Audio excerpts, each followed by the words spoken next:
Allahu Akbar, Allahu Akbar, Allahu Akbar, Allahu Akbar, Allahu Akbar, Allahu Akbar. Salam ilahi menuntut kesatuan, maju serta membela kebenaran untuk negara, bangsa dan kemakmuran. Allah tegakkan, Allah tegakkan. Assalamualaikum warahmatullahi wabarakatuh.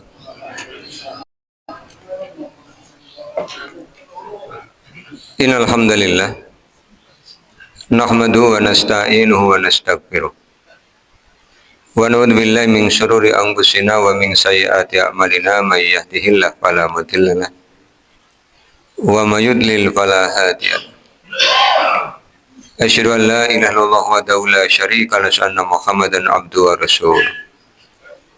Allahumma shalli ala Muhammad wa ala ali Muhammad kama shallaita ala Ibrahim wa ala ali Ibrahim wa barik ala Muhammad wa ala ali Muhammad kama barakta ala Ibrahim wa ala ali Ibrahim innaka Hamidum Majid. Bapak dan Ibu yang mudah-mudahan dirahmati oleh Allah, syukur alhamdulillah marilah senantiasa kita panjatkan kehadirat Allah Subhanahu wa taala atas seluruh limpahan nikmat yang telah Allah berikan pada kita.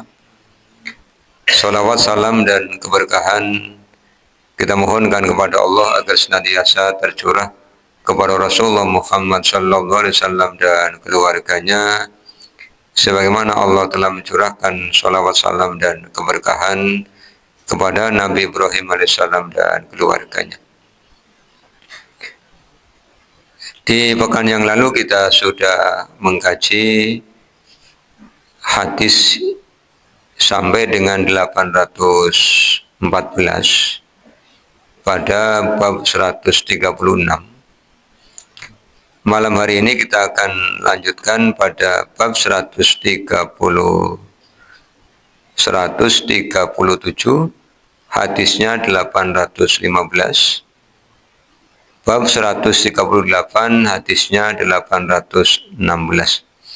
Ini isinya sama dengan hadis ke-814, yaitu larangan dari Rasulullah SAW untuk orang-orang yang sholat dilarang melipat kainnya dan dilarang mengikat rambutnya. Maka tidak akan dijelaskan ulang, Bapak Ibu. Kita langsung ke bab 139, hadisnya 817. Imam Al-Bukhari memberi judul Babut tasbihi wa du'ai fis sujudi. Bab tasbih dan doa di dalam sujud.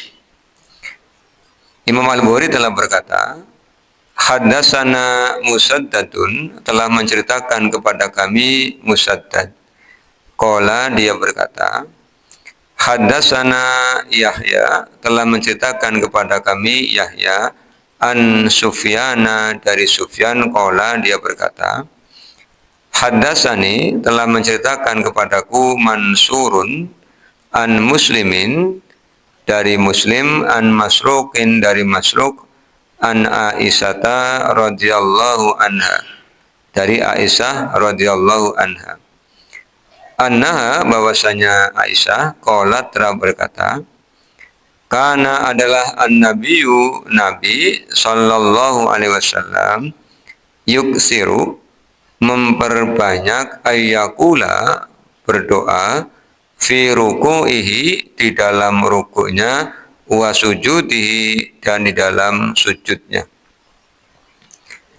Subhanaka, maha suci engkau ya Allah, Allah maha suci engkau, Allahumma ya Allah, Rabbana ya Tuhan kami, wa bihamdika, dan dengan memujimu, Allahumma gfirli, ya Allah ampunilah aku. Ya ta'awwalul Qur'an, sebagaimana di dalam Al-Quran. Di hadis ke-817 ini, Bapak dan Ibu, Ibunda Aisyah radhiyallahu anha menceritakan tentang salah satu perbuatan Rasulullah yang terkait dengan sholat, yaitu doa yang beliau baca pada saat ruku dan pada saat sujud. Di dalam Fathul Bari, Ibnu Hajar menceritakan yang disampaikan oleh Ibunda Aisyah setelah turunnya Al-Quran surah An-Nasr. Ini juga bisa dibaca di dalam tafsir Ibnu Katsir. An-Nasr itu idza jaa nasrullahi wal fath wa ra'aitan nasa yadkhuluna fi dinillahi afwaja fasabbih bihamdi rabbika wastaghfir innahu kana tawwaba. Al-Quran surah An-Nasr ini merupakan ayat yang menggambarkan tentang kemenangan yang Allah berikan kepada Rasulullah, menggambarkan tentang peristiwa Fathu Makkah yang terjadi pada tahun ke-8 Hijriah. Meskipun surahnya kemudian turun setelah peristiwa itu. Jadi setelah peristiwa Fathu Makkah baru kemudian Allah turunkan Al-Quran surah An-Nasr. Allah menceritakan tentang peristiwa setelah Fathu Makkah itu, kata Allah SWT, wa ra'aitan nasa, engkau wahai Rasul melihat orang-orang yadkhuluna fi dinillahi afwaja. Yadkhuluna, mereka masuk, fi dinillahi, ke dalam al-Islam, afwajan. Afwajan itu berbondong-bondong. Ketika awal-awal Rasulullah dakwah di Mekah kan yang masuk Islam sedikit. Bahkan durasi 13 tahun itu di Mekah hanya sekitar 140 orang. 70 orang laki-laki dewasa, sisanya adalah wanita dan remaja. Itu pun kebanyakan yang masuk Islam adalah hamba saya, bukan orang-orang terpandang dari orang-orang Quraisy itu. Tapi begitu pertolongan Allah datang, idza jaa nasrullah, apabila pertolongan Allah telah datang, wal fath, dan kemenangan, maka mereka kemudian dibukakan hatinya oleh Allah sehingga orang-orang Makkah berbondong-bondong masuk Islam. Maka di antara bentuk syukur yang Allah inginkan dilakukan oleh Rasulullah SAW adalah fasabbih. Diperintahkan untuk bertasbih. Bihamdi rabbika, diperintahkan untuk memuji Allah. Wastaghfir, diperintahkan untuk meminta ampunan. Maka setelah turunnya Al-Quran surah An-Nasr, kata Ibunda Aisyah, Rasulullah memperbanyak kalimat-kalimat, memperbanyak doa yang di dalamnya ada tasbih, ada pujian, dan ada permohonan ampunan. Maka disinilah muncul kalimat doa, subhanakallahumma rabbana wa bihamdika allahumma gfirli. Ruku membaca ini, sujud membaca ini. Ini sampai beliau kemudian wafat, memperbanyak bacaan ini dalam ruku dan di dalam sujud. Kemudian, Bapak dan Ibu, ketika doa ini dipanjatkan di dalam ruku dan di dalam sujud, itu kan tidak hanya terkait dengan sebuah kalimat doa. Tetapi di dalamnya Rasulullah mengajarkan kepada kita semua bahwa orang-orang yang beriman, orang-orang yang sedang melaksanakan sholat, kan ketika Allah SWT perintahkan sholat, itu orang yang beragama Islam itu reaksinya dua ya. Ada yang sholatnya khusyuk, itu berarti orang-orang mukmin. Ada yang ketika perintah sholat datang dia malas, maka dikategorikan sebagai orang munafik. Yang Allah sampaikan di Al-Quran surah An-Nisa itu, innal munafiqina yukhadi'una Allah wa huwa khadi'uhum wa idza qamu ila sholati qamu kusala yura'una an-nasa wa la yadhkuruna Allah illa qalila. Sementara orang-orang mukmin itu sholatnya khusyuk, kata Allah di Al-Quran surah Al-Mu'minun, qad aflahal mu'minun alladzina hum bi sholatihim khashi'un. Sungguh beruntung orang-orang mukmin, orang-orang yang fi sholatihim, orang yang terlibat dalam sholatnya. Bandingkan dengan redaksi di Al-Ma'un. Ketika Allah menyampaikan fawailul lil musallin alladzina hum an sholatihim. Di sini menggunakan an, di Al-Mu'minun menggunakan fi. Kalau fi itu di dalamnya, kalau ini dari orang yang lalai, orang yang tidak terlibat dalam sholatnya. Orang yang selamat, orang yang beruntung, orang yang terlibat dalam sholatnya. Maka di antara makna yang bisa kita dapatkan dari doa sujud subhanakallahumma, kita menyucikan Allah.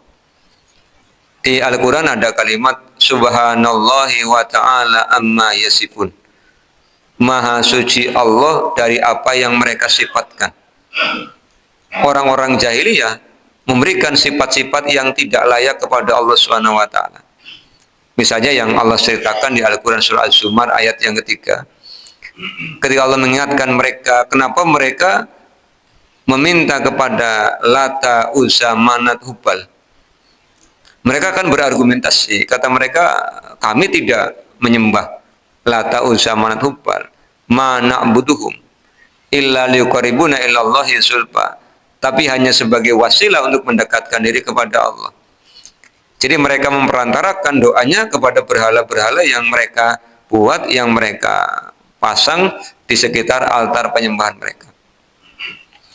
Ini sifat yang tidak layak disematkan kepada Allah Subhanahu wa taala, karena Allah pengennya disembah dengan mukhlis. Maka ketika kita mengucapkan subhanakallahumma, kita menyucikan Allah dari segala sifat-sifat yang tidak layak untuk Allah Subhanahu wa taala. Karena Allah maha sempurna.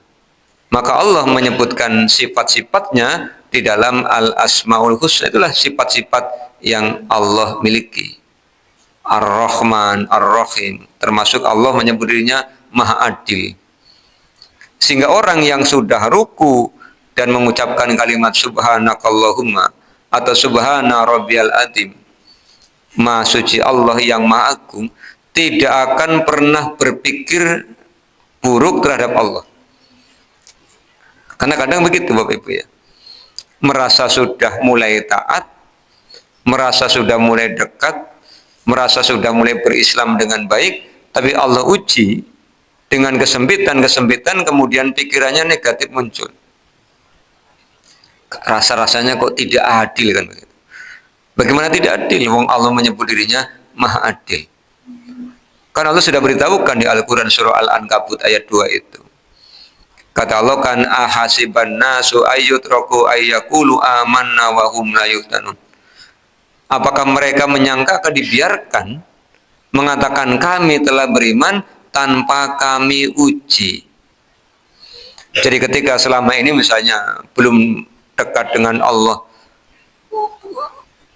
baik-baik saja, ekonominya lancar-lancar saja, keluarganya sehat-sehat saja, begitu mulai dekat dengan Allah disempitkan ekonominya, dikurangi kesehatannya, kemudian muncul pikiran negatif, berarti dia lupa dengan yang pernah Allah sampaikan di Al-Ankabut ayat 2, bahwa ujian orang beriman itu suatu keniscayaan.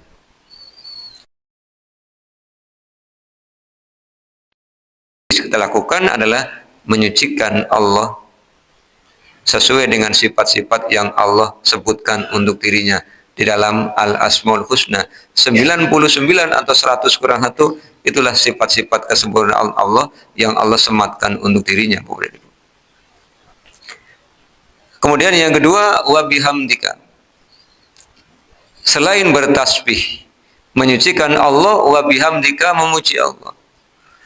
Maka orang yang sudah sholat, Bapak dan Ibu, ruku sudah memuji Allah, tidak hanya di sini kan. Di suratul Fatihah kita juga memuji Allah dengan kalimat Alhamdulillah.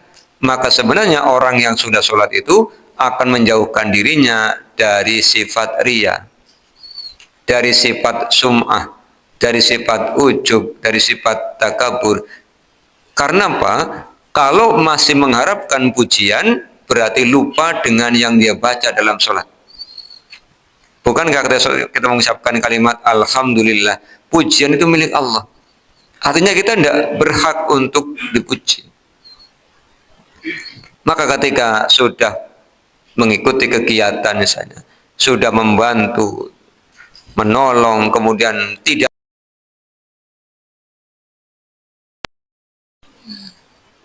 ada yang salah dengan pelaksanaan sholatnya, bukan dengan sholatnya. Kan kadang-kadang begitu. Apalagi di kegiatan-kegiatan yang non-profit ya, yang tidak ada sesuatu yang diterima. Misalnya contoh yang dekat aja, DKM itu kan tidak ada bayarannya. Jadi pengurusnya, karena sudah saya sampaikan, namanya pengurus, tugasnya apa? Ngurusi, jangan pengen dilayani ya. Oh, namanya pengurusnya, bukan pengurus itu berarti yang ya, jadi tugas saya ngurusi, ngelayani, ngeladeni begitu. Jangan jadi pengurus kok pengennya diladeni, ini kan kebalik. Sudah tidak ada bayarannya, kalau ada kekeliruan di paitu mene-mene itu sudah nyong wisan bela. Laka bayaran ini ganya mene-mene oleh apa? Langsung mengundurkan diri. Padahal melaku maju pekangalan apa mana mengundurkan diri karena ini lupa dengan yang dia ucapkan. Bihamdika, dengan memujimu ya Allah. Puji untuk milik Allah. Kalau kita nawaitunya lillah, ya tidak akan berharap. Umumnya begitu, kita senang kalau dikasih jempol. Paling kita juga sudah punya kan, masing-masing sudah punya kanan kiri. Tapi kalau dikasih jempol lagi kayak senang ya. Di alam kayak senang kan. Begitu dikritik mutungi. Maka jangan terbang ketika dipuji, jangan tumbang ketika dicaci, itu ya di pedoman ya. Karena begini, jangankan kita ya, Nabi Muhammad SAW saja yang sempurna akhlaknya, yang oleh Allah dipuji, wa innaka la'ala khuluqin atim. Ketika dakwah tetap ada yang tidak suka. Abu Lahab tidak suka, Abu Jahal tidak suka, Umayyah bin Khalaf tidak suka, pemuka-pemuka Quraisy tidak suka. Padahal mereka sendiri yang memberi gelar Rasulullah Al-Amin.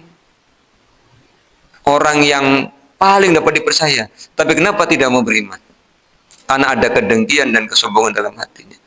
Bahkan Allah SWT yang maha sempurna saja, manusia ada yang tidak suka. Buktinya apa? Mereka tidak mau nyembah Allah, itu kan tidak suka. Kalau bapak ibu melakukan kegiatan ada yang protes, ya biasa. Wong Allah saja sering diprotes kok. Coba aja kalau pagi-pagi hujan kan pada protes itu bapak. Suka-suka hujan, ini protes pada siapa? Itu kan protes pada Allah Subhanahu Wa Taala. Hujan itu kan yang nurunin Allah, kok protes? Ya itulah kita bangsa manusia. Tinggal di buminya Allah, yang dinikmati nikmatnya Allah. Tapi kalau ada yang tidak sesuai dengan keinginan, protes dengan Allah. Padahal tinggal di bumi kan free, gratis ya. Oksigen gratis, matahari gratis, ambekan gratis. Protes sama yang memberikan kehidupan. Sudah gitu suruh nyembah, tidak mau lagi kan begitu. Ini ibarat orang suruh nempati rumah, semua fasilitasnya itu disiapin, tapi protes saja sama pemilik rumah. Kalau pemilik rumahnya tidak sabar kan, bapak lihat pintu itu, tolong dibuka, terus bapak silakan tutup dari luar. Gitu. Nah saya bagaimana? Ya bapak di luar aja kan. Gitu. Tapi Allah kan menyebut dirinya wasiat rahmati kullasai. Kata Allah, kasih sayangku lebih luas daripada segala sesuatu kan. Jadi melihat tingkah pola manusia ya, Allah masih memberikan kesempatan. Barangkali ada yang mau kembali kepada Allah untuk bertaubat. Maka pintu taubat dibuka lebar-lebar sampai sebelum napas, sampai ke tenggorokan.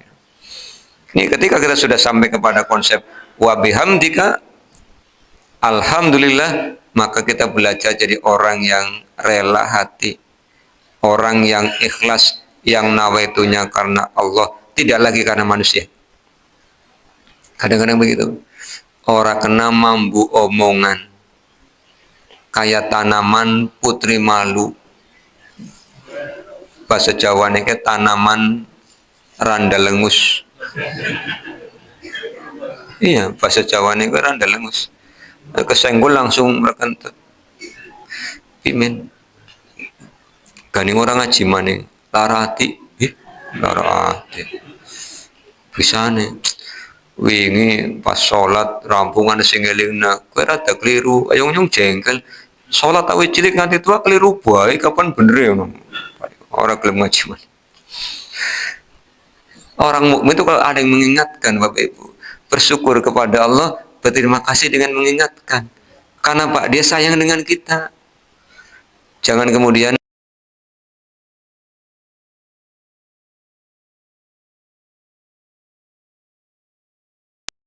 sampai pada alhamdulillah, sampai kepada wa bihamdika. Pujian itu milik Allah. Siapa kita ya? Kemudian yang ketiga, kan di Al-Qur'an surah An-Nasr Allah mengingatkan wastaghfir dan minta ampunlah. Maka Rasulullah mengajar kalimat Allahumma gfirli. Ya Allah, ampunilah aku. Maka benarlah yang Rasulullah katakan Bapak Ibu, antara sholat yang satu dengan sholat yang lain menghapus dosa-dosa di antara keduanya. Rasul kan bilang begini, bagaimana pendapat kalian kalau di depan rumah kalian ada sungai, kemudian kalian mandi di sungai itu sehari 5 kali, apakah masih ada kotorannya? Tentu tidak ada ya Rasul, karena ketika sholat antara sholat dengan sholat berikutnya menghapus dosa-dosa di antara keduanya selagi tidak mengerjakan dosa-dosa besar. Yang 7 dosa besar itu ya Bapak Ibu. Di dalam sholat ada permohonan ampunan. Ruku ketika kita memilih doa ini ada permohonan ampunan. Allahumma gfirli. Sujud ada permohonan ampunan. Duduk di antara dua sujud ada permohonan ampunan. Allahumma gfirli warhamni wajburni wahdini warzuqni, itu ada permohonan ampunan. Ini yang diajarkan oleh Rasulullah. Maka kata di lanjutan kalimatnya ya ta'awwalul Qur'ana, sebagaimana diinginkan oleh Al-Qur'an. Al-Qur'an memerintahkan bertasbih, Rasul bertasbih. Al-Qur'an memerintahkan memuji Allah, Rasulullah memuji Allah. Al-Qur'an memerintahkan untuk minta ampunan, Rasulullah meminta ampunan. Padahal kata Ibunda Aisyah kepada Rasulullah, engkau adalah orang yang akan diampuni oleh Allah dosanya yang telah lalu dan yang akan datang, tapi masih meminta ampunan. Bagaimana dengan kita Bapak Ibu yang tidak ada jaminan kan? Siapa yang jamin kita akan diampuni dosanya? Tapi kadang-kadang kita PD-nya kan luar biasa, PD-nya nganggo jreng gitu kan, otomatis diampuni. Kan Allah Maha Pengampun. Iya, Allah Maha Pengampun. Allah menyebut dirinya innahu wal ghafurur. Tapi syarat dan ketentuan berlaku. Iya. Di Al-Qur'an surah At-Tahrim ayat 8 Allah memanggil ya ayyuhalladzina amanu tubu ilallahi taubatan nasuha. Asa rabbukum ayyukaffiru ankum sayiatikum. Kalau ingin dihapuskan kesalahan ya bertaubat. Dan meminta ampunan bagian dari bertobat kepada Allah SWT. Dan untuk diampunikan Allah juga mengajukan syarat, misalnya di Al-Ahzab ya 70, 71. Ya ayyuhalladzina amanu taqullaha wa qulu qawlan sadida yuslih lakum a'malakum wa yaghfir lakum dzunubakum. Kalau ingin diampuni kata Allah SWT, beriman dulu, bertakwa, dan berkatalah yang sebenarnya, jujur wa qulu qawlan sadida. Jadi kalau sudah minta ampunan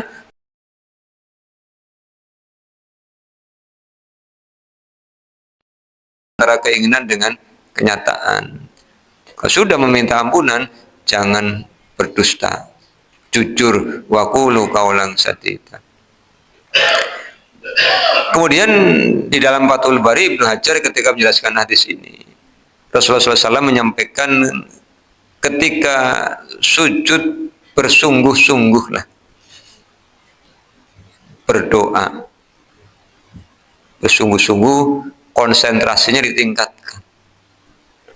Karena ruku dan sujud itu dua gerakan sholat yang juga disebutkan dalam Al-Quran.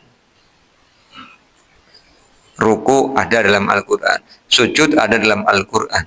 Karena intinya sholat ya ada pada dua gerakan itu, ruku dan sujud, bersungguh-sungguh, konsentrasi penuh. Artinya kalau lisan kita mengucapkan kalimat ini, ya hati, pikiran juga terlibat. Jangan sampai lisannya membaca, hati dan pikirannya mayang-mayang ngendi-ngendi orang. Karung lendengi imamnya, suwe nemen sujud ya, baca apa baik dong kan itu. Ya sama baca ini, ya.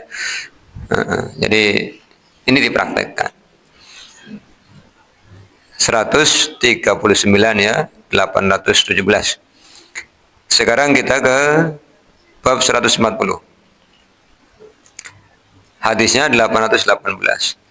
Babul muksi bainas sajdataini. Al-muksi itu duduk di antara dua sujud, namanya al-muksi. Kita kadang menyebutnya duduk iftiros. Iftiros itu cara duduk. Cara duduk ada iftiros, ada ik'a. Iftiros itu duduk di atas kaki kiri, kaki kanannya ditekan sebelah kanan ini. Namanya iftiros. Cara duduk. Ya. Sementara duduk di antara dua sujud namanya al-muksi. Karena ada dua cara duduk di antara dua sujud itu. Satu iftiros tadi. Yang kedua ik'a. Ik'a itu duduk di atas tumit. Jadi kayak gini, terus duduknya di atas tumitnya. Itu ik'a. Jingjit ya. Jingjit tapi diduduki.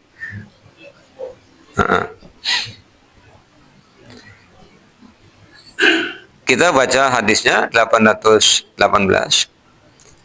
Haddatsana Abu Nu'mani qala, telah menceritakan kepada kami Abu An-Nu'man, dia berkata, haddatsana Hammad bin Zaidin, telah menceritakan kepada kami Hammad bin Zaid, an Ayyuba, dari Ayyub, an Abi Kilabah, dari Abu Kilabah, anna, bahwasanya Malik bin al-Khuwairisi, Malik bin al-Khuwairis qala, berkata, li ashabihi, kepada sahabat-sahabatnya, ala unabbiukum sholata Rasulillah sallallahu alaihi wasallam, aku akan tunjukkan kepada kalian sholatnya Rasulullah. Bapak Ibu masih ingat siapa Malik bin al-Khuwairis?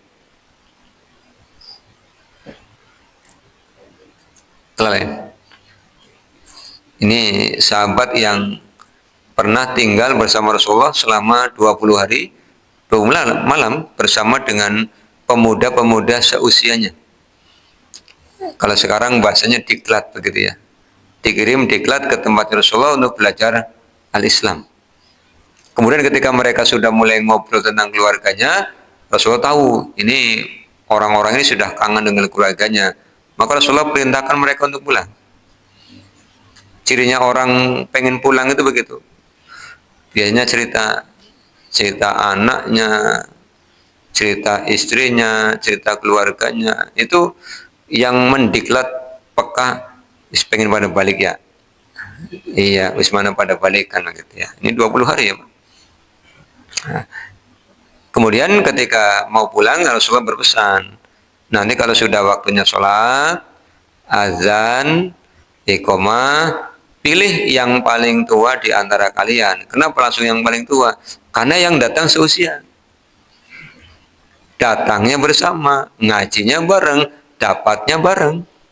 Makanya langsung diputuskan yang paling tua. Nanti kita baca di 816 hadisnya. Nah, ini Malik bin al-Khuwairis datang kepada Abu Kilabah dan teman-temannya. Kemudian menawarkan, mau ndak melihat tata cara sholatnya Rasulullah yang pernah Malik bin al-Khuwairis saksikan selama 20 hari 20 malam tinggal bersama Rasul. Artinya Malik memang mengamati yang Rasulullah kerjakan ketika sholat. Ya, bukan dari orang lain, tapi memang beliau yang menyaksikan. Qala, Abu Kilabah berkata, wa zaka fi ghairi khini sholatin. Dan ketika menawarkan itu memang bukan waktunya sholat. Jadi Malik bin Al-Khawaris itu memperagakan tata cara sholat, praktek sholat, bukan sholat di waktu sholat, yang ngajari tata caranya. Fakoma, kemudian Malik berdiri. Jadi untuk mengawali sholat itu kan berdiri, sebagaimana Rasulullah sampaikan, idza qumta ila sholati fasbiqil wudu summa istaqbalal qiblata fakabbir, gitu ya. Apabila engkau hendak melaksanakan sholat, maka yang pertama sempurnakan wudu, kemudian menghadap ke arah kiblat, kemudian mengawalnya dengan fakabbir, dengan bertakbir. Ini di sini fakoma, berdiri. Jika mampu, jika tidak ya silahkan duduk. Setelah membaca, ya, ini tidak diterangkan secara rinci, summa roka'a fakabbaro, kemudian ruku sambil bertakbir. Artinya, Bapak dan Ibu, kita sudah kaji hadisnya ya.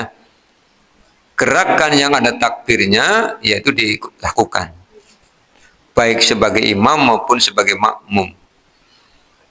Kadang-kadang karena sudah imamnya takbir, makmumnya tidak takbir ya. Sholat ya imamnya takbir ihram ya ikut, makmumnya ngangkat tangan sambil ngomong Allahu Akbar. Jangan hanya ngangkat tangan diam saja, ini berarti sholatnya belum dimulai. Sholat itu an aqwali wal af'ali, ucapan dan perbuatan. As-sholatu fil lughah ad-du'a. Sholat secara bahasa artinya doa. Secara syariat ibaratun an aqwali wal af'ali. Perbuatan mencakup ucapan, pekerjaan. Jadi tidak boleh sholat kok tidak ada ucapan. Ucapan di mana? Di mulut. Karena seluruh doanya dalam bahasa Arab, dan bahasa Arab itu mementingkan makharijul huruf. Makharijul huruf keluarnya di mulut, bukan di hati. Maka dulu waktu kita belajar ngaji kan, ketika belajar makhraj itu lama kan Pak, suruh membedakan antara sa, sin, shin, shod, itu kan ya di mulut semua. Lah kalau di hati bagaimana bedanya? Ya. Iya, sampai guru-guru kita kan, madep ini. Suruh lihat mulutnya gitu kan. Iya, tidak bisa kita belajar makhraj ke ungkur-ungkuran Bapak Ibu, tidak bisa. Harus ada depan kan. Mana yang mencucu, mana yang iya, iya begitu. Dulu waktu belajar kan belum Mas, kan masih madrasah ya, masih komplit, jadi baca saya enak aja wong masih ada. Nah ini, jadi jangan lupa takbirnya diucapkan. Hanya bedanya kalau imam itu jahar, kalau makmum itu ya sir. Yang berbeda kan hanya sami Allahu liman hamidah. Kalau imam mengucapkan sami Allahu liman hamidah, kita makmumnya langsung Rabbana walakal hamdu ya. Summa rafa'a ra'sahu faqama hunayatan. Summa kemudian rafa'a ra'sahu, mengangkat kepalanya dari ruku. Faqama kemudian berdiri hunayatan, sejenak. Itu maknanya ya hunayah. Summa sajada kemudian sujud. Summa rafa'a ra'sahu hunayatan, kemudian mengangkat kepalanya hunayatan, duduk. Itu al-muqsi tadi, sejenak. Fasalla sholata Amr ibn Salimata syekhina hada. Kemudian beliau sholat seperti sholatnya Amr bin Salimah syekhina hada, guru kami ini. Qala Ayyubu, Ayyub berkata, kana yaf'alu syai'an, Malik bin Huwairis mengerjakan sesuatu, lam arohum yaf'alunahu, yang tidak mereka kerjakan. Kana ya'udu fis salisati,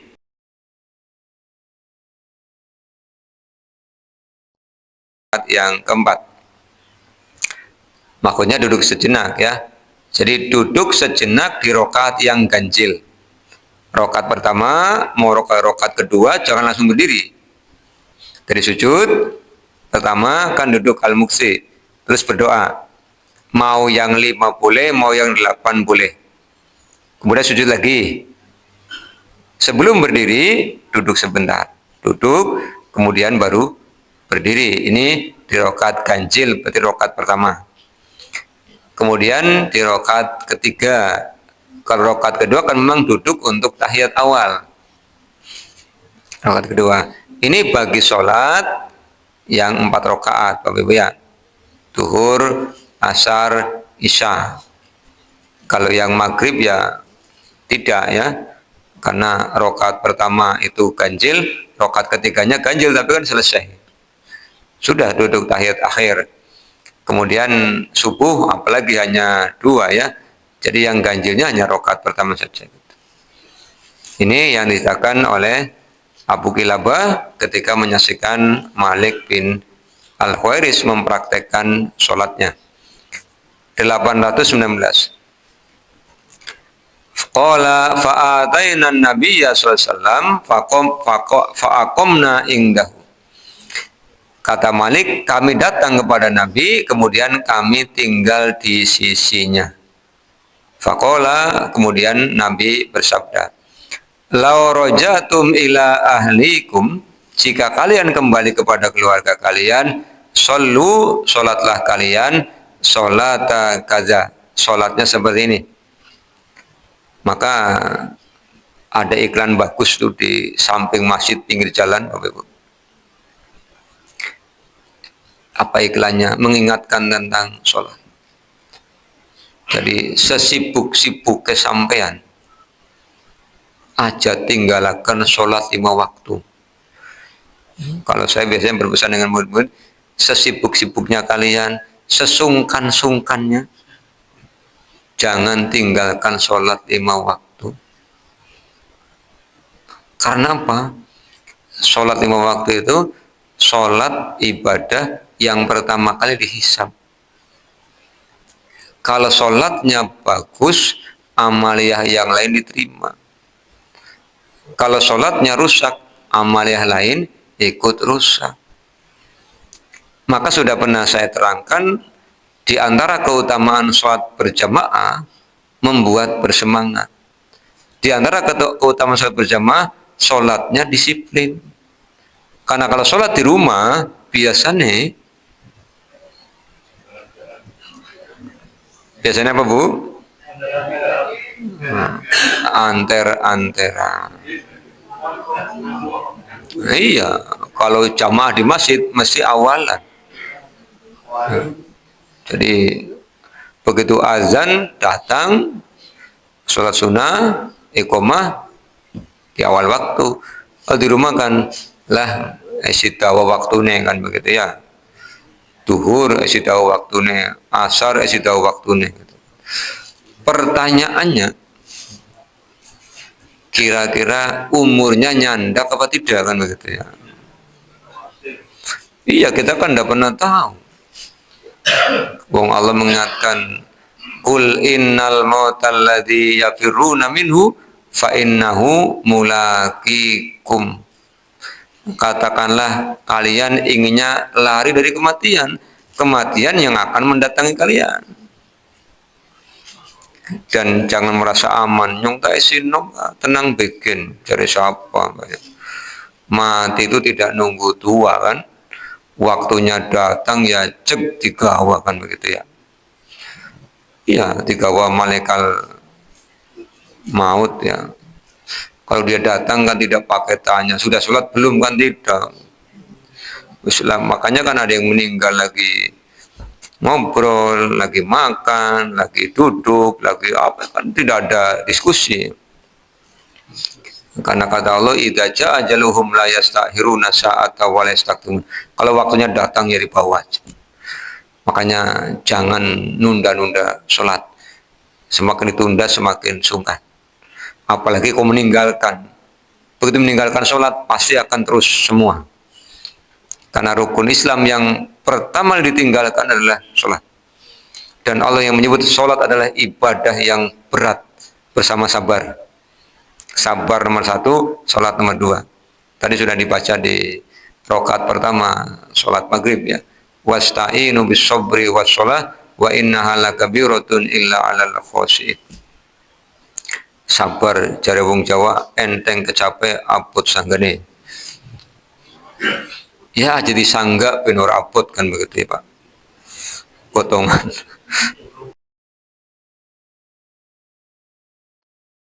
Paksaan, lama-lama biasa. Setelah biasa, lama-lama suka. Setelah suka, lama-lama jatuh cinta. Kan filosofinya, witing tresno jalaran soko kulino.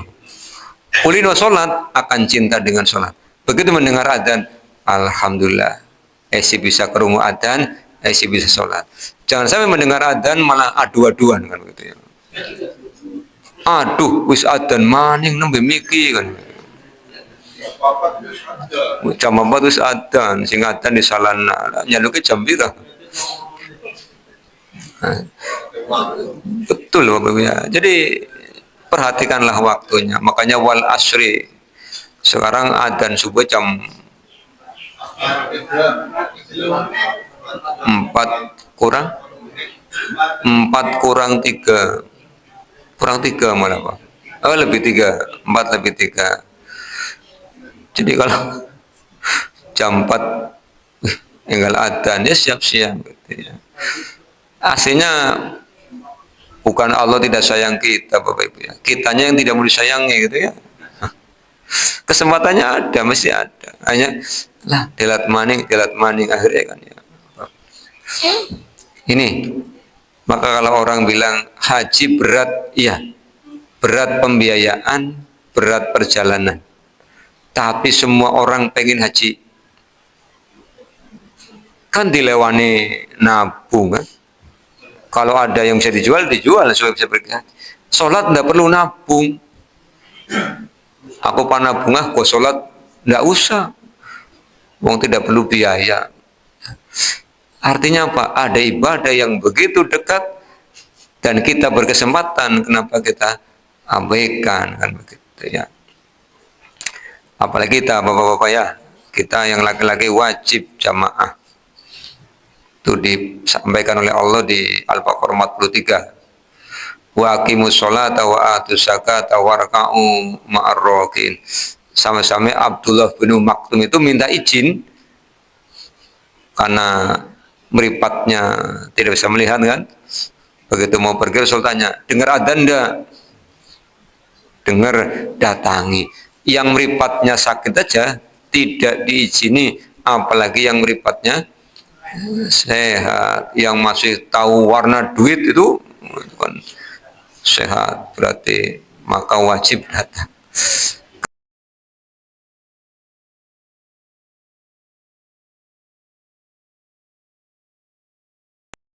Maka hujan deras, beledeknya ngampar-ngampar gitu kan. Iya, ya sudah wong Rasulullah mengizinkan. Tapi kalau hanya gerimis, misalnya kerata. Terus ngomong bojone mah nyong mangkat apa ora ya. Cari bojone aja bi, jenengan ada kudanan meriang. Beneran nah harapan mangkat. Begitu paginya ketemu teman kadang orang mangkat. Cari bojone nyong aja mangkat, nyong ada kudanan meriang. Padahal kue alasan. Bojone sing dacokna sebagai alasan. Jangan. Wong nyatanya kita kalau pagi hujan tetap berangkat kerja Bapak Ibu. Tidak bisa kemudian mah udan pimen aja mangkat SP1 kan begitu kan. Tidak berangkat lagi SP2 kan. Tidak. Wong nyatanya hujan juga dibelani berangkat. Pakai jas hujan, yang dekat pakai payung, yang punya mobil pakai mobil. Tapi kalau sholat kadang-kadang ya itulah. Makanya Allah sendiri menyampaikan begitu beratnya sholat itu. Berangkatnya berat, ketika sholat juga berat. Konsentrasinya berat, khusyuknya berat. Jadi dari hadis-hadis ini Bapak Ibu ya, yuk kita pertahankan sholat kita, tingkatkan kualitasnya dan bermakna. Apa artinya bermakna itu? sholatnya ada bekasnya. Tidak hanya min asari sujud dalam bentuk bekas sujud di kening, tetapi akhlaknya semakin baik. Tanha anil fahsyai wal munkarnya kita dapatkan. Itu bukti orang yang sudah sholat. Ingat Allahnya dimanapun kita berada. Berdiri, duduk, berbaringan kepada Allah, maka kita akan selamat. Itu yang Allah inginkan di Al-Quran surah An-Nisa 103 kan. Wa idza qudiyatis sholatu fadhkurullaha qiyaman wa qu'udan wa ala junubikum. Salat boleh selesai secara ritual, iya. Begitu salam salat selesai. Tapi ingat Allah jangan selesai. Begitu orang ingat Allah selesai, kemungkinan melakukan pelanggaran. Sehingga ada pertanyaan, kenapa orang sholat tapi tidak jujur? Ya karena sholat ingat Allah, di luar sholat tidak ingat Allah. Ini yang harus kita perhatikan, Bapak dan Ibu ya. Jadi kaifiahnya kita sudah memahami semua, tinggal prakteknya, doanya juga sudah hafal, pemahamannya, maknanya, tinggal ketika sholat dilibatkan hati dan pikirannya. Yang kata Rasulullah dimaknai dengan al-ihsan. Anta budallaha ka'annaka tarahu fa illam takun tarahu fa innallaha yaraka. Ini 818 sampai dengan 821 itu makna hadisnya sama, sehingga tidak saya bacakan, Bapak dan Ibu ya. Kurang berapa menit? Pas ya, sudah. Kita tutup dengan doa kafaratul majlis. Subhanakallahumma bihamdika asyhadu an la ilaha illa anta astaghfiruka wa atubu ilaika. Assalamualaikum warahmatullahi wabarakatuh.